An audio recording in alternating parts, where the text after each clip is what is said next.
Il dato è il migliore in Italia ancora una volta ed è ancora in miglioramento, 66,5% di raccolta differenziata. Questo grazie al lavoro di sindaci e dei singoli cittadini che hanno creduto e ci danno supporto in quella che è la politica regionale di spingere molto sulla raccolta differenziata. Il dato del 2015 supera di oltre un punto percentuale quello dell'anno precedente.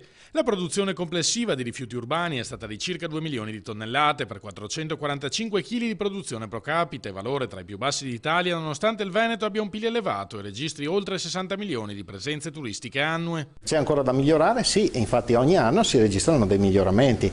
Ovviamente noi puntiamo al 76% di raccolta differenziata e ci siamo dati come obiettivo come regione per il 2020. La provincia di Treviso resta la più virtuosa del Veneto con l'82% di raccolta differenziata, seguita da Belluno col 71%, Vicenza col 69%, Verona col 65%, Rovigo e Padova col 64% e Venezia col 60%.